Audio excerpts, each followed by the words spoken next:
Fake income certificate 122 জন। তো এই যে এই সংখ্যা 246 আর 122টা বাদ দিলে বাকি তো উনি দিতে পারে, বাকিগুলি তো তাদের কাগজপত্র ঠিক করে জমা দিয়ে দিয়েছে। আজকে সাংবাদিক সম্মেলন মূল উদ্দেশ্য হচ্ছে স্টুডেন্টদের স্কলারশিপ নিয়ে।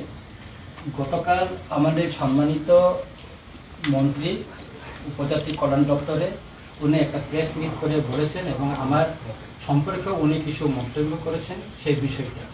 আপনারা জানেন যে গত 6 মাস যাবৎ এসটি স্টুডেন্টদের স্কলারশিপ নিয়ে অনেক ঝামেলা চলছে, ঘেরাও হচ্ছে, মেমোরেন্ডাম দেওয়া হচ্ছে, অনেক কিছু হয়েছে সেখানে। তারপরেও এই বিষয়তে সমাধান করার জন্য মাননীয় মন্ত্রী মহোদয় বা তার দপ্তর একটা কিছু ইনিশিয়েটিভ অথবা উদ্যোগ নিয়েছেন বলে আমার চোখে পড়েনি। আমি গতকাল সেখানে গিয়েছি, পরশুদিন সেখানে গিয়েছিলাম। দেখার পর সেখানে প্রায় 150 মতন ছাত্রছাত্রী এই স্কলারশিপের জন্য ওনারা এখানে ওই ডাইরেক্টর অফিসে তবে দাঁড়িয়ে আছে, ডাইরেক্টর অফিসে নাই, জয়েন্ট ডাইরেক্টর নাই। আমি গিয়ে দেখলাম যে নাই। পরবর্তী সময় আমি যোগাযোগ করে আবার বিকেলে আসলাম, দেখলাম তাদের সমস্যা, ডাইরেক্টরের সঙ্গে কথা বলা হলো এবং ডাইরেক্টর আমাকে জানালেন এই বিষয়গুলো। তো এই পর্যন্ত মাননীয় মন্ত্রী মহোদয় যত প্রেস মিট করেছেন, ককবরকে বাংলায় যত চ্যানেলে উনি প্রেস মিট করে বলেছেন, কিন্তু একটাও তথ্য ভিত্তিক উনি ডাটা দিতে পারেন যে কতজন এই বছর 2023-24-এ কতজন ছাত্র অ্যাপ্লাই করেছিল স্কলারশিপের জন্য তিনি স্পষ্ট বলেন। কতজন পেয়েছে সেটাও তিনি স্পষ্ট করে কিছু বলেনি। কখনো বলে 34,000, কখনো বলে 30,000, কখনো বলে 31,000, এটা তার রেকর্ডে আছে। তারপরে আর কতজন বাকি আছে সেটারও কোনো ইয়ে নাই। উনি কখনো বলছে আধার কার্ডটা ইনভ্যালিড, কতজনের আধার কার্ড ইনভ্যালিড সেটাও উনি বলেন নাই। অনেকে বলে ফেক ইনকাম সার্টিফিকেট, কতজনের ফেক ইনকাম সার্টিফিকেট সেই বিষয়টা তিনি স্পষ্ট করেননি। আর আরেকটা বিষয় হলো তিনি 2024 এবং 25-এর জন্য যারা অ্যাপ্লাই করতে যাচ্ছে, 2023-24-এ যারা এখনো পায়নি তারা তো করতেই পারেনি। আর যে টাইম দেওয়া হচ্ছে সেটা হচ্ছে 31 অক্টোবর 2024-এর ভিতরে এসটি স্টুডেন্টরা অ্যাপ্লাই করতে হবে। আর যারা এসসি তাদের জন্য সময় আছে 2025-এর 31 জানুয়ারি পর্যন্ত। তো আমি জিজ্ঞেস করলাম এই বিষয়টা যে আপনি ডাইরেক্টরকে জিজ্ঞেস করলাম এই বিষয়টা আপনি কেন্দ্রীয় সরকার জানিয়েছেন কিনা যে এসসিদের 31 জানুয়ারি 2025, এসটিদের জন্য 2024 অক্টোবর পর্যন্ত কেন এই বৈষম্যতা বা এই ডিফারেন্সটা কেন হচ্ছে? তো উনি এটা কিছু স্পষ্ট কিছু বলতে পারেনি। এসসি সম্পর্কে আমি কিছু জানি।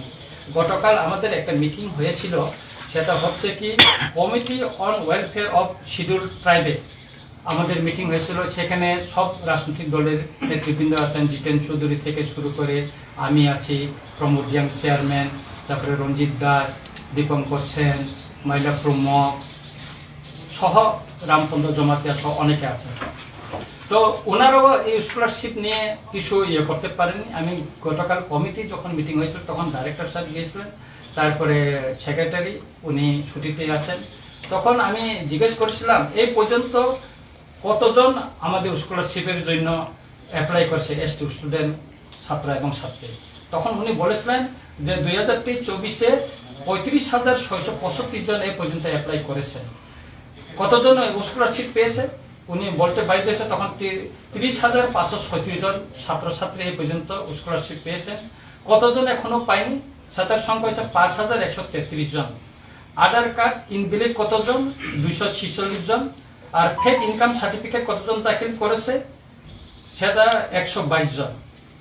তো আমার কথা হচ্ছে উনি বলছে এনএসপির কথা, ন্যাশনাল স্কলারশিপ পোর্টালের কথা উনি বলছেন, কিন্তু 2023-24-এ যারা এখন পর্যন্ত অ্যাপ্লাই করছেন তাদেরকে করা হচ্ছে কি পাবলিক ম্যানেজমেন্ট সিস্টেম পিএমএস মাধ্যমে করানো হচ্ছে। এখনো এনএসপি দিয়ে পোর্টালের মাধ্যমে করতে পারেনি।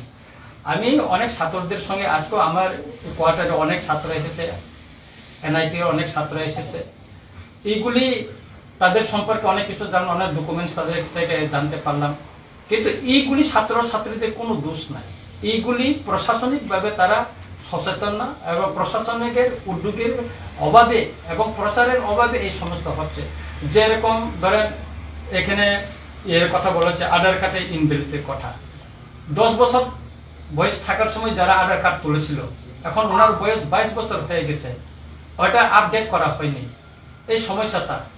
আর এখানে ছাত্ররা বলছে আমরা এসডিএম অফিসে যখন যাই ওটা করানোর জন্য তখন আমাদেরকে নানানভাবে দেরি করছে, 1 দিন 2 দিন 3 দিন ঘুরতে ঘুরতে করা হচ্ছে আপডেট করতে। তো এই সময়টা লাগছে ওদের। ফেক ইনকাম সার্টিফিকেট 122 জন। তো এই যে এই সংখ্যা 246 আর 122টা বাদ দিলে বাকিটা তো উনি দিতে পারে, বাকিগুলি তো তাদের কাগজপত্র ঠিক করে জমা দিয়ে দিয়েছে।